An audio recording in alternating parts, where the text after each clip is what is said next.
தேர்தலுக்கு இன்னும் 10 மாதங்களுக்கு மேல் உள்ளதால் திமுக, அதிமுக கூட்டணி என்பது நிலையானது இல்லை என தமிழக மக்கள் முன்னேற்றக் கழக தலைவர் ஜான் பாண்டியன் தெரிவித்துள்ளார். சிவகங்கை மாவட்டம் காரைக்குடியில் தமிழக மக்கள் முன்னேற்றக் கழக தலைவர் ஜான் பாண்டியன் செய்தியாளர்களை சந்தித்தார். அப்போது பேசிய அவர், தமிழக வெற்றிக் கழக தலைவர் விஜய் கூட்டணிக்கு எங்களை இன்னும் அழைக்கவில்லை எனவும், அழைத்தால் கூட்டணியில் சேர்ப்பது குறித்து பரிசீலனை செய்து முடிவை அறிவிப்போம் என கூறினார். கூப்பிடல, கூப்பிட்டா பார்ப்போம். அது இப்ப சொல்ல முடியாது. தேர்தல் நேரத்துல நம்ம எல்லாரும் ஒன்னா சேர்றது, பிரிகிறது, இங்க இருந்து அங்க வரவங்க, இங்க இருந்து திமுக அண்ணாதிமுக வருவாங்க, அண்ணாதிமுக திமுக வருவாங்க, என்டி அலைன்ஸ் இங்க வருவாங்க. மாற்றங்கள் அந்த கடைசியில் தான் வரும்.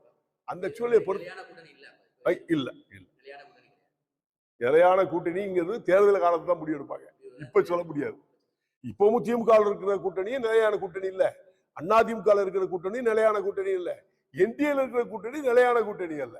மூன்றுமே இப்ப உள்ள சூழ்நிலை. நான் இப்ப இந்தியா அலைன்ஸ்ல இருக்கேன், இல்லைன்னா மறுப்பதற்கு இல்லை. ஆனா கால சூழ்நிலை, அந்த சூழ்நிலையை பொறுத்துதான் அரசியல் மாற்றங்கள் ஏற்படும்.